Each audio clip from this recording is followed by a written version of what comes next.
Ayan, pagpasensyaan nyo na kakaligo ko. Naligo muna ako bago tayo mag-vlog. Magandang umaga po sa inyong lahat. Alas 9:18 ng umaga dyan sa Pilipinas. Mga boss, chief, amo, sir, mga kababayan, kamusta na po kayong lahat? Nako, eto po. Alam nyo kung ano ang ating pag-uusapan sa umagang ito?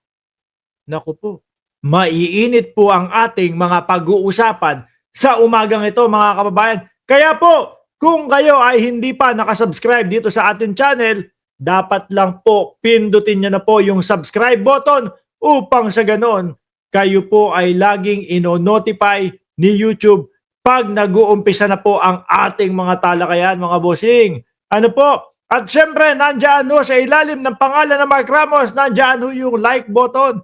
Pindutin nyo lang po yan at pagkatapos i-komento ninyo kung pang ilan ang inyong like upang sa ganon, madaanan natin ng shoutout ang inyong mga pangalan dyan sa comment section. O, di ba? Kagaya na lang po nung ginawa ni Ma'am Delia Rosario, ni Brenda Barton, ni Annalisa Oso, ni sino pa nandyan? Chiharu Komiyama. Good morning din sa iyo. Annalisa Oso, Benchbait 1270, number 4 ang kanyang like. Nandiyan din si Ma'am Chris Rose, si Fortunato Jose. You believe that, Mark? Ewan ko dyan sa mga DDS. Sira na mga tok-tok niyan nandiyan din si Ronsky Navarro, Antonio Abayon, Aaron M. Flores. Nandiyan din si Kian, at si Shiro Kanzaki, si Elsa Ramos, si Delia Rosario, si Sir Archie Beroya, Gomer, at nandiyan din si Leti Bulayungan, at si Auntie Babes, at si Jonah Salazar, Marijo, at Brenda Barton, at Sir Archie Beroya. Game na mga kababayan. Umpisahan na nga natin ito, mga bossing. Naku, dito bigla ko lang naalala si Vice Presidente, si Inday Sara Duterte, mga bossing. Ano po?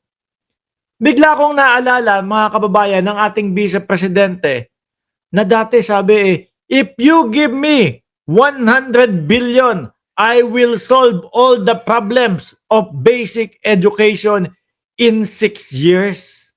Mga kababayan, ito po ay sinambit ni Vice Presidente, pagkatapos po nung pagkakapanalo nila nung 2022 election. Yan.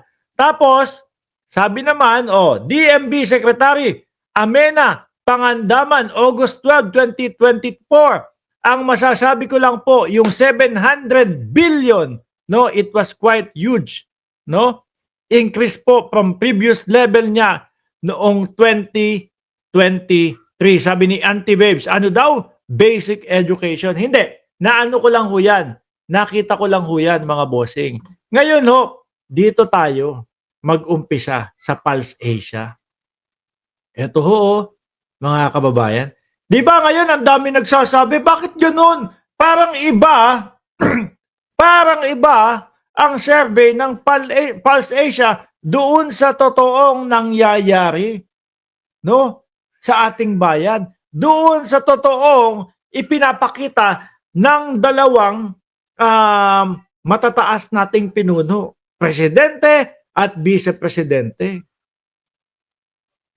Yun ang sabi ng tao. Miski ako nagtataka, mga bossing, kasi yung sabi doon sa survey ng Pulse Asia, 14% lang daw 14% lang daw mga kababayan ang ratings ni Pangulong Bongbong Marcos. Samantalang ang Pangulo natin tuloy-tuloy sa pagtatrabaho.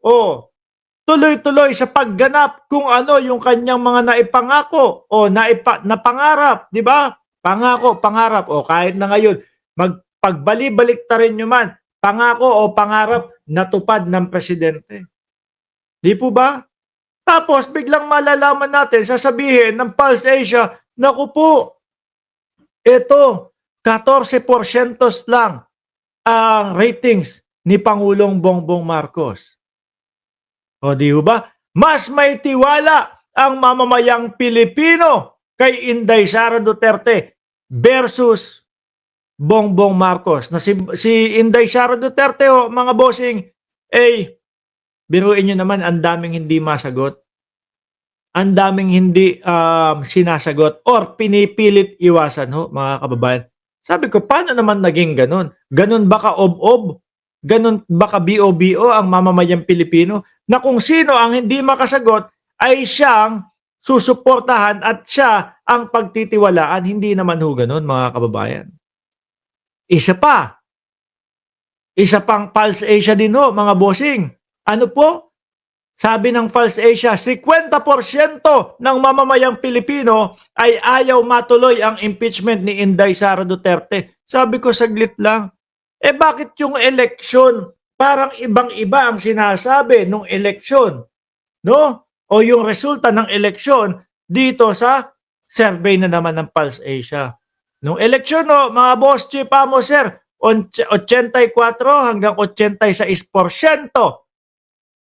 No, yung mga congressman na nanalo, na pumirma para matuloy yung impeachment. Ibig lang sabihin nun yan, mga kababayan, yung mga kadistrito nila, eh, nagustuhan yung ginawa nilang pagpirma doon sa impeachment ni Inday Sara Duterte.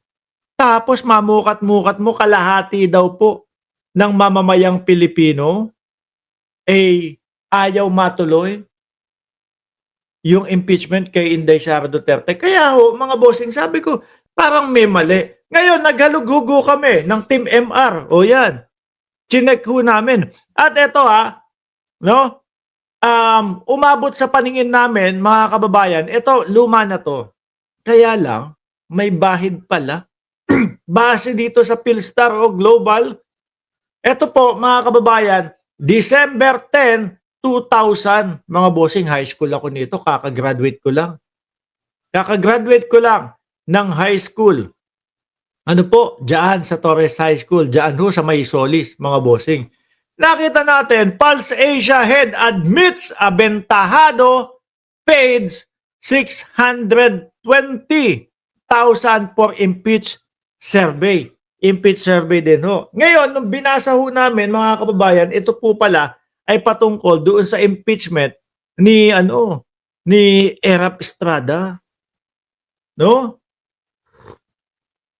Sabi ni Arlanzon Lenny, hamunin dapat yung survey na yan na maglabas ng video sa mga taong na-survey. Kung wala, idemanda na yan. Sabi dito, ito mga kababayan, year 2000, Pulse Asia head, no? Yung pinaka tuktok ng Pulse Asia o pinaka-head ng Pulse Asia, inadmit na abentajado paid 620,000 for impeach survey.